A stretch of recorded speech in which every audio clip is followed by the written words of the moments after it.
I don't throw darts at a board. I bet on sure things. Read Sun Tzu, The Art of War. Every battle is won before it's ever fought. Think about it. The most valuable commodity I know of is information. Wouldn't you agree? I gotta pump those numbers up. Those are rookie numbers in this racket. A, B, C. A, always B, B, C, closing. Always be closing. Always be closing. The show goes on! It's Wednesday night and fantasy football is on the agenda. Grab a seat and let's get down to business.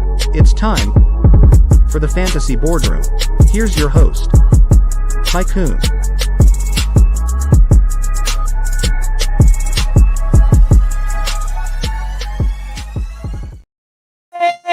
And welcome to the Fantasy Boardroom. I am your host, Tycoon, as always, and we finally get our first guest of the 2023 season here in episode 3. I will introduce him shortly, but yeah, we're going to be taking a look at running backs and wide receivers tonight, and as we start to dive into positions a little more granularly, I guess, it's good to have a little bit of help. So I am happy to introduce my good friend here, the CEO of Get Right Fantasy Network, which is home of the Friday Night Mocks and the Mock Draft of Champions, which I'm about to take care of on Friday. It's going to be lovely. So great show. Make sure you check it out. Go sign up. Go enjoy these mocks, although we're getting near the season, so time's running out there. But check out Get Right. And make sure you're watching the shows because they get guys like Howard Bender, Adam Rank. It's great stuff. Can't miss. And he is also a Dynasty League nemesis of mine. He is the one, the only, Rasta. How are you, sir? What's up, man? What up? What up? What up, Tycoon? How you doing, man? I am tremendous now that you're here. I love how you threw that good. Dynasty Feels nemesis right. in there. That was good. We are battling right now. We have to kick Nick out of the two-time champion out of there, and then one of us is going to rise, I think, this year and take it. He is the back-to-back. I will show proper respect for that, but his team's getting old. It's time for the new blood to step in, and that's where I think you and I are going to have to duke it out. Absolutely. We're both a little Can't top-heavy. wait. We're both going to need some luck with health on those teams in that league, but if they stay healthy, it should be real fun to watch. For sure. Got to dodge some injuries, but hey, we go at it. First or last, right? First or Especially in last. Dynasty. Yes, and especially in this league. Yeah, for sure. In the Get Right sure. Dynasty League, it's cutthroat. Absolutely. Good stuff there. Thanks for having me, man. Appreciate it. Absolutely. Appreciate you joining. So tonight we're going to talk running backs. We're going to talk wide receivers, specifically targets that we have, fades that we have, and of course sleepers, because that's really what everybody wants, right? I mean, everybody knows who the top names are. We're going to still try and steer them in the right direction, in those first 8 to 10 rounds or so. It's even though the early knew who they are, you still got to make the correct decision. And then, of course, sleepers. So let's just dive right in, shall we? Let's do it. Running backs. Let's start with your top targets. Guys that you're looking to get. They're at. You like where their cost is, right? So you're happy to take them where they're going. If they go later, great value for you as well. Maybe you're even willing to take them a little bit earlier than their ADP. They're just that damn good. You got to have them. Who are these guys? Absolutely. Well, I think the number one guy on my list this year, man, someone I'm real excited about. Even in a PPR, might be a little controversial, but to me, man, I got a lot of eggs in Nick Chubb's basket this year, man. I have him yesterday. Yes, I drafted him today in our, or I think it was yesterday, in the Ambassador League. So definitely off to a nice start in that. Just somebody obviously with the, Hunt leaving, of course, that does open up some target opportunities. They have been saying, that they are looking to get him the ball more in the air. I didn't like what I saw so much in the preseason game with Deshaun just taking off and looking as good as he did, kind of as far as that goes, regardless of how you feel personally about Deshaun, but we're just talking straight fantasy here. But, because you want to see some of those dump offs, of course, happen. And we know with the running quarterbacks, they tend to not quite dump off as much. But I think just in this offense, the opportunities they're going to have to be able to score, With him being pretty much a feature back, I think he can see, 65, 70% of the carries there. So to me, he's just really safe. Like he may not have number one upside like a CMC or an Eckler or maybe even Bijan. But to me, he's just, I don't feel like I can go wrong grabbing him again, even in a PPR and even more so in half and standard. Right, incredibly safe floor. So I'm with you there. Absolutely. Who else we got? Who else we got for me? All right. So another guy I'm looking at is Derrick Henry, man. I'm buying that dip when it comes to Derrick Henry. We're seeing him go kind of at that 2-3 turn. Sometimes he's kind of been creeping up now that we're getting closer to draft time. And the more casual folk, and I don't want to say casual, just the folks that aren't in this total degenerates like us. But they know who Derrick Henry is. You're not falling into all this dynasty fodder. Some of that haze gets kind of shed over when we're getting away from the NFL rookie draft. And those rookie drafts are happening. You kind of lose sight on guys like Henry, but to me, there's no competing back there. I mean, Tajay Spears does look nice, and we'll get into him later. But to me, his age doesn't really scare me, man. This guy's built like a tank. Yeah, he had a little foot injury, but bounced back pretty well last year. I know maybe some of the more advanced stats, show that he has a little bit of decline. But again, where you're getting him, and again, if it wasn't for his age, he'd probably be going top 5. He's just, again, one of those guys when you're like at week 7, week 8, you're just like, why didn't I take Derrick Henry 101? Like, he's just always one of those guys, especially when he has that patented, 200-yard game or 3-touchdown game, against Houston. For sure.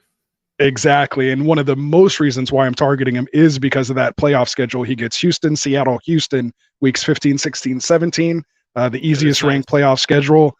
So to me, he's one of those guys that I would love to leave, especially if you're going wide receiver early and can get him like 3rd round or even, again, mid to late 2nd as your RB1. I mean, that's just a cheat code in my opinion. Yeah, that's a great playoff schedule. My God. Yeah. Derrick So Henry. Yeah, exactly. And we all know he eats against Houston. The problem with Derrick Henry, 200-yarders, man. Oh. Exactly. And the problem with him is the last 2 years, I believe he's played Houston week 18. So this is actually, we finally get 2 games against Houston in the fantasy schedule. So again, someone can correct me if I'm wrong, but I'm pretty sure the last 2 years he's had Houston week 18 and not counted for your fantasy playoffs. That's pain. Yeah. But get him this year. One more. All right. So those are kind of like my high end guys. I'll kind of dip down a little bit, later on as far as ADP goes. And I kind of have, I'll go with this one. DMont, man. David Montgomery moving over to Detroit from Chicago. I don't want to say he's kind of filling that Jamal Williams role, but I think he's part of a good offense. He can catch the ball. So I don't think he's a liability on 3rd downs. I think they can throw it to him still on 1st and 2nd down. He's just somebody, I don't know his exact ADP where he's kind of going right now, but I feel like you can get him like, 7th, 8th round, somewhere in there. Usually. And when I go hero, okay, yeah, I think it's about there. And when, and for me, I like doing a lot of hero RB builds. So he's definitely like one of those RB2s in a hero RB build. Once I have my quarterback, 4 or 5 receivers, maybe a tight end already. And you have your main RB1, he's a guy that if he's sitting there, again, that round 7, 8, I have no problem smashing that draft button when it comes to David Montgomery. It's going to sound weird when I give my first target here, but I actually 100% agree with everything you said, because I think he is going to fill the Jamal Williams role, because I think he's an upgrade from Jamal Williams, like by a notable amount. I think he's significantly better as a running back. I know Williams had a great fantasy year last year at all the touchdowns. I mean, he had a lot of 1-yard scores. He got lucky that his teammates got tackled at the 1 a lot. Yes. Raw owners are hurting because of that. Watched Jamal Williams for a lot of years. He is a capable NFL back. Montgomery is, I think you could say, above average, or at least somewhere between slightly above average to above average. He's a good running back. He's not just completely mid like Williams, but that's not what we're here to talk about. So My first target, Jahmyr Gibbs, Montgomery's running mate. I actually love Let's the go. backfield for both of them, and I'm actually increasingly liking both of them as the tone around Jameson Williams really becomes more negative. You know, Dan Campbell's words are not exactly glowing endorsements. Obviously, he's going to have the 6-game suspension to start the season due to gambling. I got sucked into a Reddit post last night, actually, about him from some Lions fan talking about, you know, the mentors that they've brought in for him and how they bring him on road trips even when he's not playing. Essentially That's not implying good. that he needs some babysitting, you know, and Getting that Des Bryant they're a treatment. little worried about him off the field. Yeah, although it worked out for Des, I'll say. Yeah. But So it could work. The talent's there. but this year though, it's really cooled me down on a guy I was actually pretty excited about beforehand.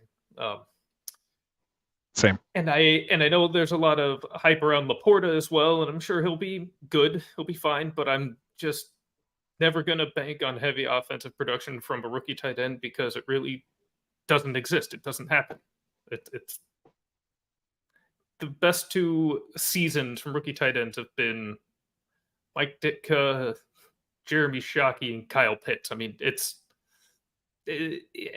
so just I have to temper expectations big time. So I think that Didn't Evan Ingram have a good first year? Evan Ingram had a good one too. But I mean, even looking But at that's all their nothing. seasons, Yeah, that's I don't have in the stats in front of me, history. they're Yeah, that's still history.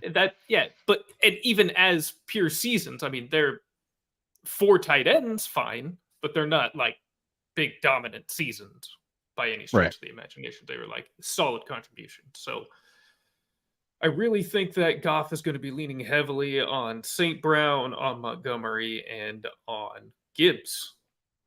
There it is. Swift filled the role capably when he was on the field, obviously, and I think they were trying to use a player of that ilk more. They got frustrated with his health, part of why they hate him, traded him, drafted Gibbs.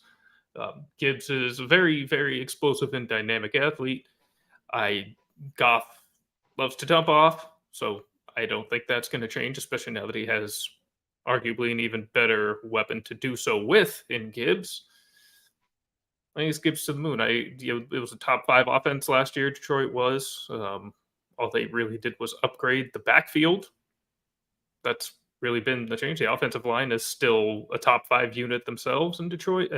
It's wheels up for for all those guys. So, Absolutely. in addition to Montgomery late in that mid 4th round, one QB actually you might have to go mid to late 3rd to get him. I would take him same area you would take Travis Etienne. That's where I would be taking Gibbs right now. Now, bumping down They a just little went bit back- in here.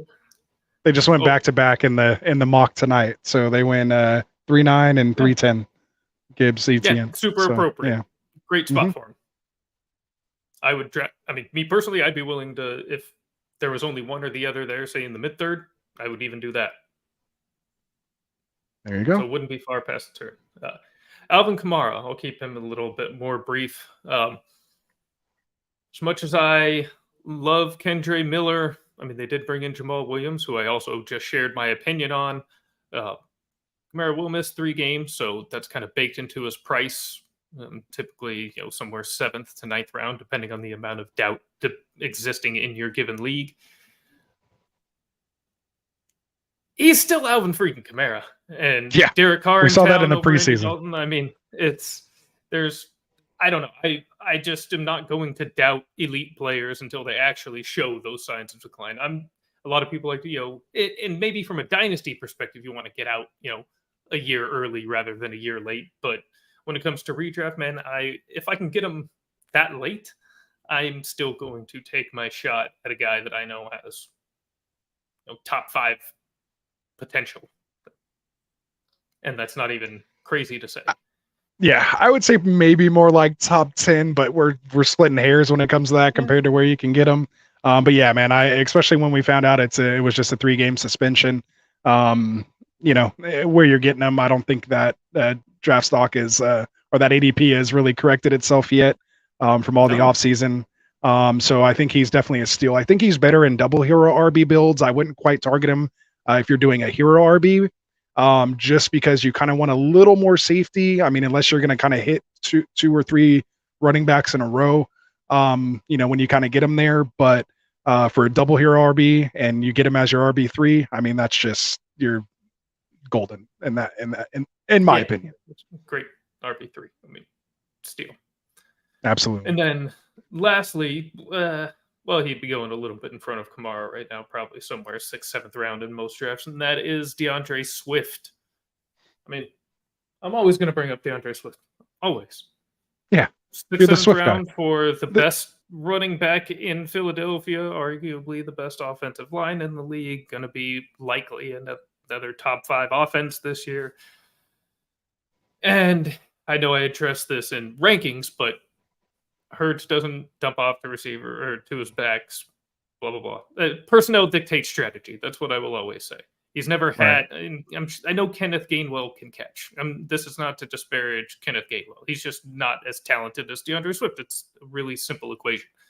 Right. So now that he has reliable in every way except health, pass catcher there to throw to out of the backfield, as long as he's out there, you can feel comfortable tossing the rock anytime you feel like it. He'll have his rushing opportunity as well on a better offense behind an even better line, which is saying something because Detroit had a good line. And as long as he can stay out there, and I like to have faith that he can, particularly because a couple of the injuries that Swift suffered, one in particular was just quite bad luck. I mean, the guy just landed full force right on his shoulder out of bounds. I was going to say that was the shoulder, right? The shoulder one was the unluckiest one of all. It was akin to like when that Cowboy player rolled into Saquon's ankle after the play. The year he came back. That was just rotten luck. So it's not really all injury prone. I think he gets a bad rap for that. I think he will have the ability to keep himself healthy, or at least I have faith that he will. So I'm still willing to take the shot at a 6th, 7th round price in the wonderful situation he has found himself in. There you go. That's all right. So now fades, which I'm going to start with because I know we have a couple that we agree on, and I'm just going to give the 2 we agree on right off the bat. Big and nice and simple: Jonathan Taylor and Najee Harris. I feel like Jonathan Taylor doesn't really require a lot of explanation. I don't even know if he truly counts as a fade after the last couple of days because it's starting to get baked into his ADP. He is dropping. For me, also take the shot at a certain point, don't get me wrong, but if he still requires a pick, late or anywhere in the second, I wouldn't take him in the second. Probably would maybe take the risk late 3rd, early 4th at the earliest, depending on, like, say I went heavy wide receiver early and I have a outside shot to still get a top back with that kind of build. But in general, probably got to be at least mid 4th round before I'm really thinking about him at this stage. And I think that's kind of where he's starting to fall to, at least well into the 3rd. So just no interest there. And Najee Harris is the other one. And this is unrelated to the Jaylen Warren hype after his beautiful 70-yard run, which I do love. And I do love Jaylen Warren, by the way. But it's just more that Najee is an inefficient running back. He's a good running back, but he's not particularly efficient. It's really all volume-based. And I know Tomlin historically has loved the workhorse, but I can't help but get the sense with what Warren has shown last year and with that big play in the preseason, he'll get a little bit more opportunity than he did last year. And coming off, he recovered from the injury midway through the season last year, but with his foot, excuse me, Najee did. But I can't help but think they're going to try to preserve him just a little. And I think just that little bit of cutting to volume, even if it's 2-3 carries a game, is going to be enough to knock him down a couple of pegs there in running back land. So kind of out on Najee for that reason. What do you think of my reasoning on those 2 players, since I know you agree with me there? Yeah, for the most part, everything you said, starting with JT first, just echo it. Like you said, maybe, people are getting a little, maybe they'll move him a little back up or kind of start veering towards them a bit here with those trade talks going on. But to me, fantasy football is just hard enough already, man. Just with the normal week in, week out stuff you have to worry about. So I'm not trying to grab people with extra baggage. I mean, maybe that's not the proper way to play. I'm not all about being safe, but I like to have calculated risk. I like to take my risk in other places when it comes to like my lotto tickets and those, later round picks. When I'm trying to build the core of my team, I'm not relying on my RB1 that has, a bunch of just question marks already around it. You always got to worry about, if he's going to make it anyway. So, and quickly too, just on Najee, a lot of stuff you said, and I think we even saw what you were saying as far as at the end of last year. We saw Warren getting more playing time. We saw Tomlin get a little more away from just that single workhorse back. And it kind of helped Najee out too. His efficiency did perk up a bit, and again, it's kind of just the idea, like they were saying with Pollard last year. We don't want to give him 25 carries because then he won't be as efficient. So I think some of that could be said here.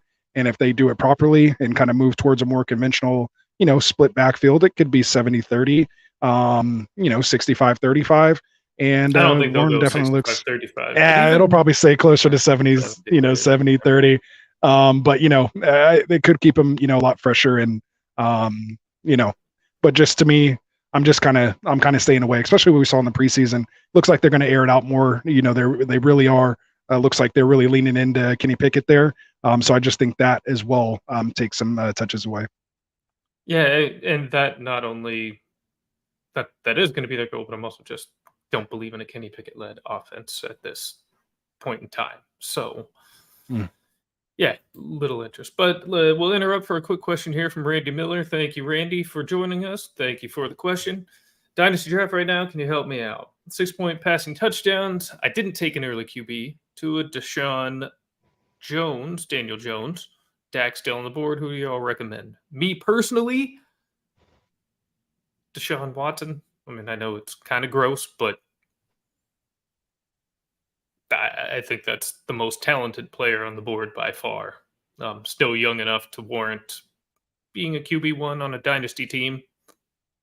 I assume this is super flex as well. If you're mentioning not taking an early QB, if not, Watson went. All right. So if not Watson,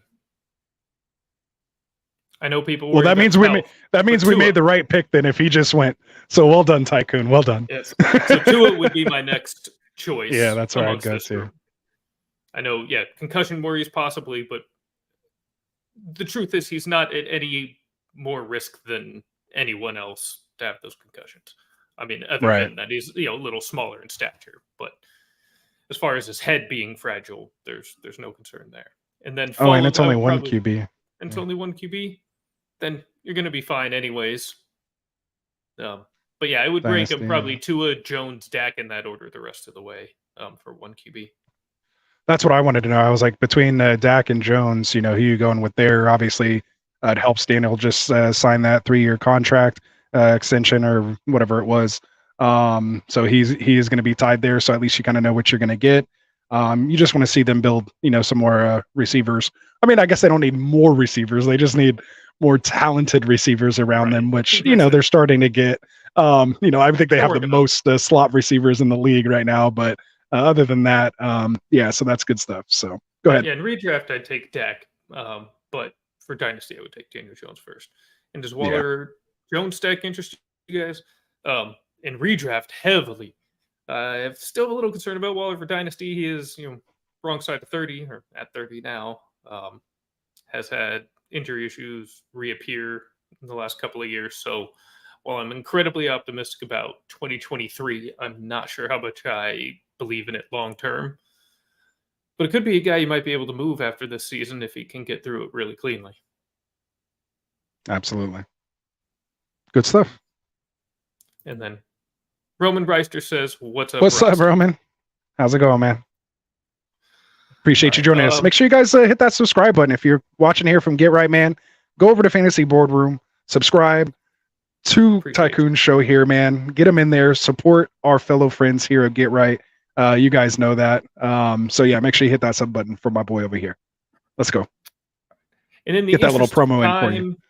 I appreciate that, man. Now, in the interest of time, not going to get too much into the reasoning, but just mention a final fade on each of our sides. My last one was Cam Akers. Small context. I don't believe that Sean McVay will stick with him throughout the season. I also don't believe Cam Akers is a very good football player. Simple. All right. Rasta, shoot. Absolutely. So my other running backs that I'm just fading, and there's really no explanation needed. Javonte Williams and Brees Hall, just where they're going ADP. Javonte's a little more reasonable. Brees going like in the second as for how he was, and maybe falling to the third now.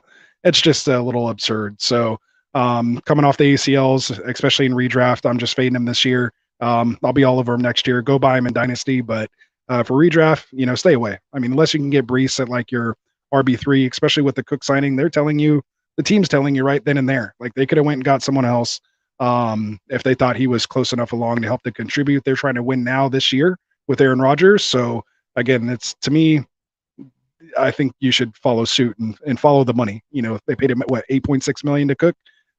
They're not going to have him pay him $8.6 million to sit the bench. So that's all I got to say about that. I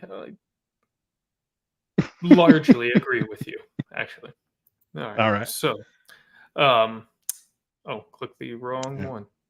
Randy, did he think that league is going to fall apart in about 2 to 3 years? So if so, then I'm very much for a Waller-Jones stack. I would go for that. It's certainly there you go. Very minimum for 1 year. Yeah. All right. So I might even lean a little more to it that way. Then if you feel like it's really going to fall apart. I mean, look at his weapons he has around him. That's true. Oh yeah, no, I mean as a QB, yes, straight up. But if he has a realistic stack option with him and Waller, I like that. Absolutely. All right, so let's quickly get through some sleepers as well. We'll start with you. Give me 3 sleepers you like. All right, so my 3 sleepers that I like. One of them actually was one of your fades. I'll start there. I'll go Cam Akers. I just think no competing back over there in that offense. Someone's gonna have to run the ball. Also like them because they're West Coast. They play in a dome. So the same granted, we heard last year. Yeah, I know it's all there. Shit. It's the same thing, but when you're looking for a guy like that as a RB3, RB4, he's someone that I think. And again, that's what makes it a sleeper, right? Because you have that type of reaction. To me, that's what makes a perfect sleeper. Because when he comes out, being like a top 20, top 15 back, he could do it. He could be, the cliche. What do they call that? The cliche trap back. But there's opportunity there. He's further removed from the Achilles, and I think he has a chance to be a sleeper. I'm not targeting him. I just think he could be a sleeper. So I'm not afraid to draft him. I don't draft him too often, but he's just someone that I feel when you get in a right spot for a certain type of build, I'm willing to maybe take a chance on him there. So I thought I'd start with that one. ADP of 64. That's insanely early. You get to take him early 6th round. Yeah, I mean, again, that's why I'm not really getting him. I'm just saying I think he could be. I think he has a chance to outperform that. You know what I mean? Like someone that people are down on because of that mindset. I know, as you should, but I'm still backing my guy over here. I'm not fading away. I'll take all that smoke. Let's go. Yeah, he went 6-7 in the mock tonight. So. God, that's so gross. Yeah, I wouldn't have took him ahead of Demont though. See, Demont went before him. Swift went after him. Swift went after him. Yeah, he went a little early here, but I wouldn't take him that early. But if he falls like to the 8th, I think he can outperform there.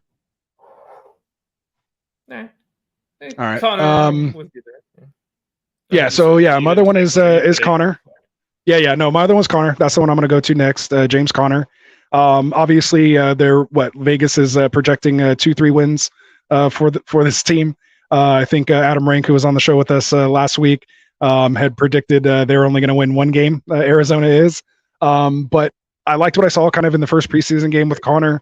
I think he's personally has talent. Like he won me a championship the Lev Bell year. I know some people just aren't feeling him for some reason. He just seems totally underrated to me. I think it's almost kind of disrespectful. And I think at the end of the year, again, barring health, even with the losing record, again, there's just not too many weapons in that offense to go to anyway. I think he's one of the better talents between him and Hollywood are really the only 2 folks that they have there. You could argue Trey McBride or somebody else, but that's literally all they have, obviously, after trading D-Hop. So I think he's someone that could creep up on people and be a nice little sleeper, nice RB2 with some weekly potential RB1 upside, when there's like 5 or 6 teams on bye week. I mean, he should get a lot of volume. I mean, at the very least. There you go. You want me to say my last one here? Let's get your last one. Yeah. All right. So I'm going with man, this is tough to pick out of these guys because I kind of like all these guys late. But I will settle on Roshan Johnson, man. As much of a fan as I am of Khalil Herbert, and I took him into my Scott Fishbowl. I've taken him in a lot of mocks. I still sometimes will either come back and double down with Roshan if I can get him super late. I just think his pass catching ability, in that offense, I like how their offense is looking, this year so far. And he has an opportunity, to take over for Herbert if he does, fail. But I don't really think he will, but I think he could still carve out a nice flex role. And again, if for whatever reason Herbert's not the deal, then I think Roshan could be a nice sleeper. So he's someone that I'm looking to snag kind of at the end of drafts there to see if I can come up on that. So especially if I don't get Herbert early, then I love taking Roshan late. So I think he could be a nice sleeper. Roshan will have a chance to pop. They're going to run the ball a lot. Me, probably not quite deep enough to be a sleeper, but if you said Akers and Connor, I could definitely say Herbert. Herbert's going much later. God, where is he going these days? His official sleeper ADP is what I want to know. I should have already had that pulled up. But he is somebody I think is incredibly talented. Oh, no, never mind. That's right. Yeah, 111. I mean, it's deep enough. So, Khalil Herbert has a great chance to be in RB2 territory with the overall rush volume of the offense now. Foreman and Roshan will get some carries. He's not going to be some kind of 60 to 70% Belko back, but I mean, I could see something where it's going to be Herbert getting like 50%, the other guy is splitting, or like a 30-20, with the other two. That's kind of the type of way I see it going with the running back split, and then Fields taking whatever he gets, not counting that as part of this. So I still think he'll be the most used running back. I think he's the most explosive of the running backs. He's looked very good virtually anytime he's filled in for Montgomery, excuse me, in the last couple of years. So he's a very capable receiver, very good in that regard. So he just has all the tools. We'll just see if the offense is good enough to really make a lot happen. Right. Secondarily, Jaylen Warren. We already kind of touched on that, so I'm not going to get too Love deep. it. Just think his role is going to expand just a little bit. He's cheap as hell, although since that 70-yard run, hopefully people have forgotten it or started to discount it due to preseason and knocks him back down, but quite cheap. And then my last one, Devin Singletary, also practically free. Love him. I'm just not the biggest Dameon Pierce believer. He, in college, only had, I think the most carries he ever had was like 107. So those, and then once he got over 200 carries the last year, he was injured in the NFL. So I do have durability concerns about him because the first time he really tried to, or was shouldered with a huge workload, he broke down. I think Houston, while he will be the running back one in Houston without a doubt, I think D'Amico will try to be smart and tone that just a little bit. And I know he had all the usage in those first two drives in the last preseason game. Yeah, he had 6 carries for 15 yards. So if that excites you, hey, good for you. But I would rather take the guy who's going to get used. He's going to be a flex and bye week fill-in, when you need him, or a flex fill-in on bye weeks. You're not even going to start him at running back, most likely during those weeks, but he will give you a reliable floor that you're just going to need at some desperation time. So there's nobody in that range that's really going to pop and give you some top 20 potential, but this is a guy that's going to be just reliable as hell. You need, 8-9 points. There you go. And if he scores a touchdown, even better. Exactly. Just icing on the cake. Touchdown weeks. Exactly. And what's up? Just real quick before that, Singletary, I have drafted 27% on my underdog best ball teams. It's gonna pay off. He's my number one drafted running back. Someone I always find late, in my best ball builds. He's my 1, 2, 3, 4, 5, 6, 7th highest drafted player overall on underdog. and number one running back. So I couldn't agree with you there more. And I hope you're right. So if he is, we'll make some money. So to you and to the audience, I hate to say this as we go into this second, but we will have to be a little more speedy. Let's go. As we go through the receivers. So Tycoon, I am going to start here with the targets at wide receiver. Let me update the banner here. So targets here: Keenan Allen, Amari Cooper, Tyler Lockett. Love it. I think Keenan is going to be wide receiver 12 this year. He's going, wide receiver 18-ish, something like that. So probably a good round and a half, 2 rounds later than I would probably even be willing to draft him. Amari Cooper, I think, is going to be what I have him at 14. So again, I think he's, and I know you agree with that one, Rasta. Yeah, but absolutely. I believe in the Watson resurgence this year. Now that he's had a full offseason, looked good in the preseason game. Cooper looked great last season, period. And still in prime age, so no reason to doubt him. Tyler Lockett, guy is a top 15 receiver literally every year. I don't understand why he continues to get drafted outside the top 30 wide receivers. That is disrespectful to me. I know JSN is an elite talent coming in. He also just broke his wrist. So even if he is maybe back by week 1, which I don't believe Pete, when it comes to injuries, as far as I could throw the man. Anyways, and there will still be, now rust from not having practiced for 3-4 weeks, and he's a rookie. So just give me old reliable and Tyler Lockett, a guy who will probably pretty clearly finish as a top 20 receiver, even though he'll be drafted outside the top 30, like he always does. Absolutely. Yeah, they're saying 3 to 4 week timeline as of yesterday for JSN. I think we're 15 days away from football. So maybe week 2, week 3 at the soonest for JSN. Yeah, we'll see. You need your wrist to catch the ball, and if you come down hard on that again, it could refracture. If you try to come back too early on it. So I don't want to say I'm steering away from JSN, but with him and Lockett going in the same range, I'll take Lockett. It's no brainer. Absolutely. So yeah, I couldn't agree anymore. Like you said, we both had Cooper on there. We both had Lockett. So I'll go with another target, and I'll go with somebody that's just a little more higher end, and I'll go Devontae Adams, man. If you want to talk about disrespect, this somebody's probably going to see 170 plus targets in this offense. There's nobody else. Jimmy G is going to throw the ball to this guy. We've seen Jimmy G produce top receivers with Debo, with Ayuk. They've been viable. And I don't want to. I think Debo has skill, but he doesn't have receiver skills, route running ability like Devontae Adams. This guy is top number 1 in route running. Like, it's just ridiculous. He just is Devontae open. Because of Jimmy G is very bad process. Crazy. Yeah. So to me, if I can get him, if you're getting him in the second anywhere, to me, it's just an automatic take there. So give me all the Devontae Adams. I was big on him last year when everyone was fading him, going to Derek Carr. I was all over it last year. Paid off, greatly. Couldn't have been happier, and I'll be doing the same thing again this year. Same, yeah. A lot of people advocating for the Sun God or Garrett Wilson or CeeDee Lamb, all these guys above Adams. I can't do it. I can't do it. Give me Devontae over all those guys.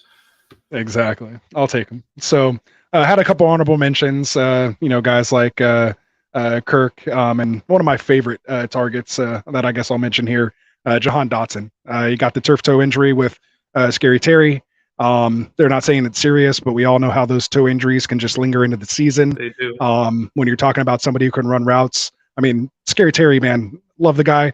Dude can destroy opposing cornerbacks. Faced a lot of top, cornerbacks last year, facing Diggs twice a year, and eats them up. And so he's good, but with that toe injury, it could linger, and just Dotson is just the man. You've seen him in preseason. You've seen him pop. Sam Howell looks for him. He knows to get on the ball. Give me as much. And I just took him in our draft here, so I'm totally stoked on Dotson. So give me as many shares of him I can get this year. He looked particularly good in this last preseason game. He was getting fed, especially after Terry went down. Yeah. So Snapsy. Speaking of Terry, speaking of fades, let's hear some fades, brother. Absolutely. Yeah. As much as I just said on about Terry, I'm fading him. just because, again, I'd rather take Dawson 3-4 rounds later than where you have to draft Terry. Again, with the injury, the toe injury that can linger into the season, he's just someone I'm kind of fading this year. Another two guys I'm fading, Michael Pittman and Hollywood Brown. Just two guys that don't have too much appeal to me. You got, of course, Pittman with Anthony Richardson. We don't know, exactly what he can do in the air quite yet. He looks decent, but we expect most of his prowess to, happen, similar to Justin Fields with his rushing ability. I just think that the routes he's going to be rugging aren't necessarily his sweet spots. So I kind of actually like Josh Downs a little more there. And I think, Alec Pierce, when he does take the deep shots, they'll probably go to him. I just don't think that intermediate area. I don't think that intermediate area where Pittman runs the majority of his routes. I don't think that's Anthony Richards' strong suit, or for any rookie coming into the NFL right now. We saw him drop off last year when we thought he was going to kind of pop. I sold all my shares of Pittman in Dynasty. Love the dude, but just not feeling him this year, especially in redraft. So same thing with Hollywood. Who's throwing on the ball? I don't discount the talent. Just I don't trust in the quarterback in the ability to get him the ball. The targets may be there. I just don't think they're doing anything with it. Probably low touchdown upside. If they do get close, they're not going to put it in his, put it in Clayton Tune or Colt McCoy's arm. They're going to run it with Connor. So, at least get a field goal. They don't want turnovers in the red zone. So I'm just kind of fading both Pittman and Hollywood in regards to that. So who you got? So we'll start with the high-end one here. Cooper Kupp is one I'm fading, and it's really just because he still hasn't returned from his hamstring injury from about, 2.5, 3 weeks ago, and that's also the type of injury that tends to just linger. That's really it. That's the only reason. I mean, Cooper Kupp is Cooper Kupp, but I'm not going to take him as the third receiver off the board after JJ and Chase like I regularly see. Give me Tyreek over him, give me Diggs over him, Devontae, CeeDee Lamb, AJ Brown, all those guys over Kupp. He's right at the end of the elite tier, but that's just I'm really concerned about that. And I'm concerned about Matthew Stafford's ability to stay on the field throughout the season too. So I mean, if Kupp down at wide receiver 8 or 9, I don't think that's crazy. I'm just not willing to pay a top 5 receiver price for Cooper Kupp. Yeah, much more with a mid first round pick. I need more safety. Absolutely. He did return to practice though yesterday. Logged another practice today. Was it yesterday? Joint practice. Okay. Yeah, joint practice. So he's made it through 2 so far. He's still in campaign. All right. All right. He's finally back. He's finally back. So he's been out since August 1st though. So it's been 3 weeks? 3 weeks. Yeah. That's tough. Yeah, I could see why you're fading him. So it's just hard to get away from that triple crown just a couple years ago, and again, no other wide receivers there. But I am big on Jefferson this year, so I guess subconsciously I agree with you too. Go ahead. I didn't mean to cut in on your guys. Go ahead. We like to talk over here and get right. You know that. That's why we do all this, because we do like to talk. That's why we're all obnoxious enough to talk about something like fantasy football. That for sure, it's ego. All right. Christian Watson is my other fade. Largely just a fade of Jordan Love and the Packers offense in general this year. I just don't really believe in Jordan Love. Watson was predicated on just some absolutely monster home run plays that I know one did come with Jordan Love last year. So Watson Hive, relax. I know. But I just don't see, though, that's not a sustainable path to high fantasy production. I'm seeing him go regularly in the 4th and 5th round, which is just way too rich for my blood. I am fully fading him. And then Drake London is my final fade, kind of another just fade of at least an aspect of the offense. Artie Smith just likes to run the ball. It's just what it is. And then he added Bijan Robinson. They can run the hell out of the ball. Desmond Ridder is not good, I don't believe. London and Pitts will get some. Don't get me wrong; they'll be okay, but nobody I'm looking at. And Drake London again. I'm looking at a top 24 wide receiver price. I don't think he finishes as a wide receiver 2. So fading him. Well said. Then we get into the home stretch here, the sleepers of the position. Let's go. Of course, we got to start with again the one we do agree on. Our boy Shoddy B, Rashad Bateman. Yes, I sir. understand that Odell Beckham was signed. I understand that Zay Flowers was drafted. Zay Flowers made a really nice touchdown catch from Josh Johnson in the most recent Ravens preseason game. Their first loss in 25 preseason Yeah. games. Insane. Go football team or Yeah, Commanders. absolutely nuts. No, I'm just gonna call them football team. I still Yeah, like that. I love that name for some reason. It grew on me. It gives me, just like English soccer vibes, man. Just football team. Right. Actually, I wish I Yes, changed the to football football team. club. That would be even better. But Even better. FC football team. that said, this isn't a slam dunk of a one, but Bateman has performed well when he's been healthy. Honestly, you could say he's kind of been like the Trey Lance of receivers here, wherein he is just not had good luck with injuries and not been able to stay on the field there. The difference is his team is not shunning him after a couple of injury-plagued years for some bum who can't play to take his job. And I mean Darnold, not Brock, when referring to Trey. Just so yeah, of course, of course. Hey, just want to make sure people know this is not a Trey should start over Brock take. This is a Sam Darnold is ass take. Exactly. And and you remember that was the first thing I said when they signed him. I was like, no, because I knew it. Fucking disaster. That's a whole. I could do an hour on this whole topic. Kyle, I'll have to fire up another pod for that. Just absolute failure from the 49ers. This whole situation. But we're talking about wide receiver sleepers. So Bateman, a guy who I think, as long as he can stay healthy, is going to pop. I mean, I think he'll show a little more precision and just clean play than the rookie and Zay Flowers, who I do like. Don't get me wrong. Odell, I'm just not going to get excited about him. I mean, the guy has been injury plagued for years. He's old. We'll see what happens. I don't expect him to play a whole lot of games, if we're being honest. Even when he does, I mean, I think we're at the downside of Odell for sure. So, Bateman, wheels up, man. I mean, everybody's behind Andrews anyways, but at a really cheap price in Bateman, he's probably going, 110s, 120s these days? Probably even later, actually. So, fire him up. Easy. This is one not a lot of people are going to like. Juju Smith-Schuster is a sleeper I like. And this is opportunity-based. I mean, Devontae Parker, Hunter Henry, Mike Gesicki, are all these guys going to just be target monsters that Juju isn't going to really get his? I think he's definitely the best pass catcher on that team. And now they actually have an offensive coordinator again, not Matt Patricia and Joe Judge calling plays for Mac Jones. Don't get me wrong, I don't like Mac Jones. I'm not really a big believer in this team or this offense, but I do think, we'll have like that fringe wide receiver 3 potential that you're probably getting at a late wide receiver 4, early wide receiver 5 price these days in Juju Smith-Schuster. So, and he looked good last year when he was healthy and I know it was with Mahomes, but I mean, like, he still showed a little something.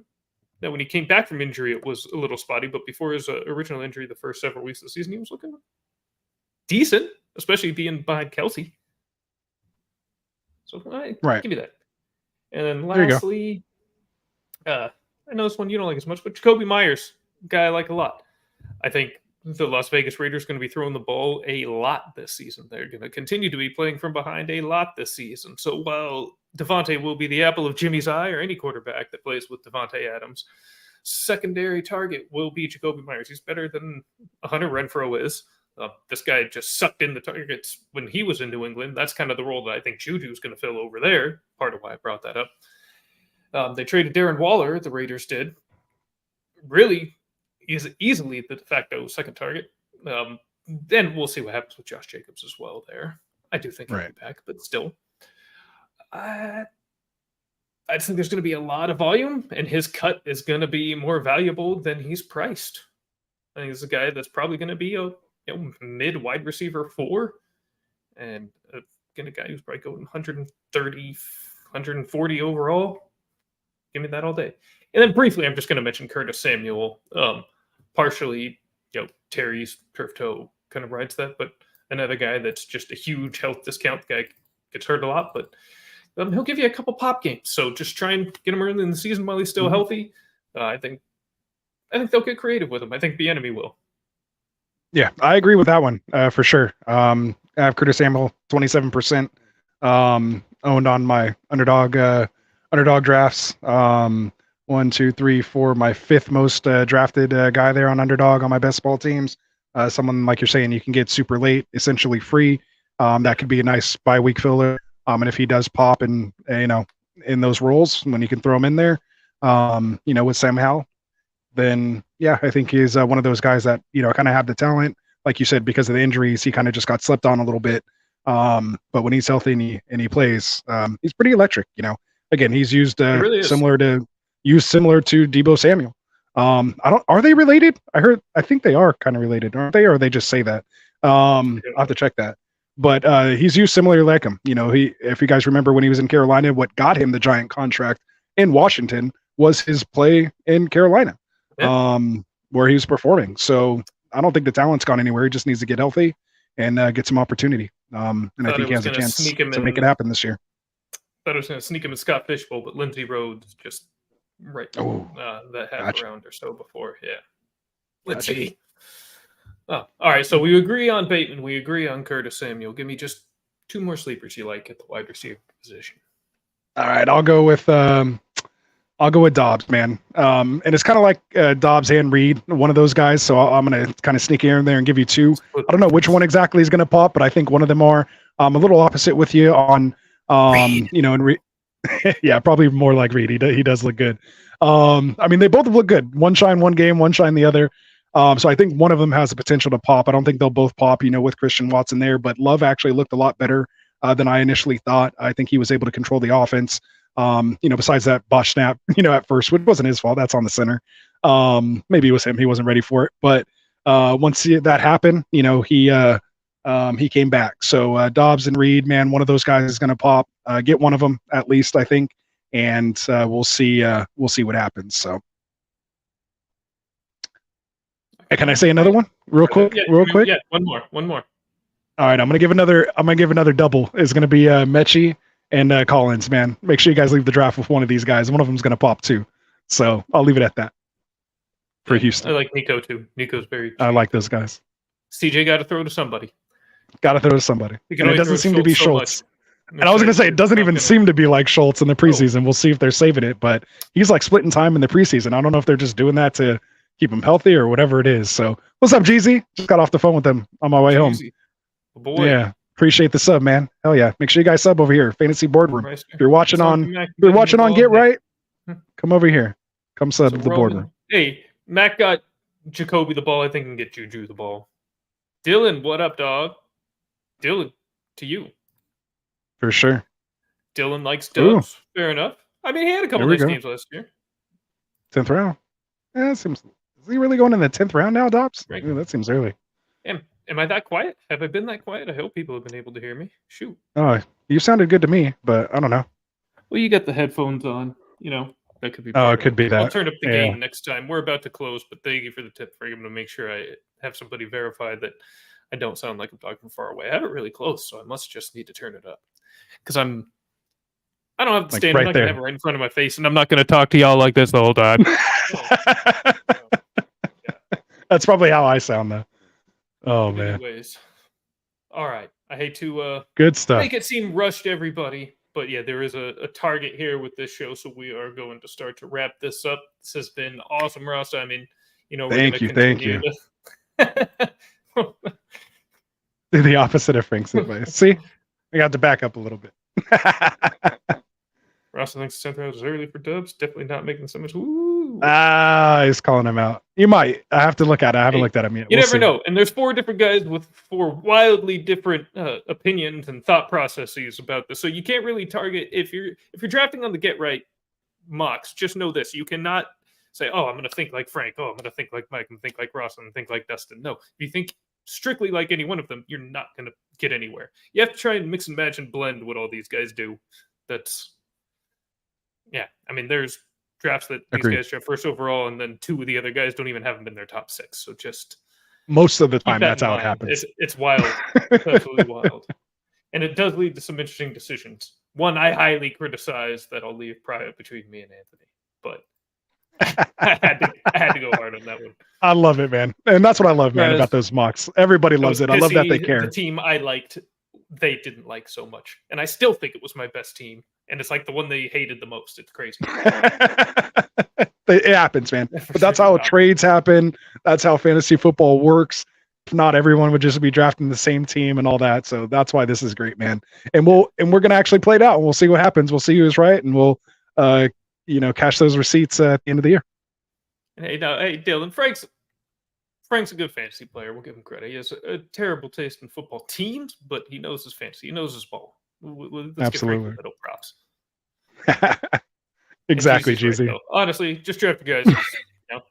Once in a while, You just got to maybe draft you've like heard us some to of these get guys there. mention it. Yeah, I mean, yeah, when you get there, the real test is on when we're in the finals. Yeah, get to the best ball, draft how you want, and then come tell us, come take my money. That's it.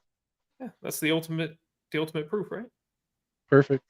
But it's about time to draw this session to a close. So please, sir, if you could just leave us with your little spiel. I would.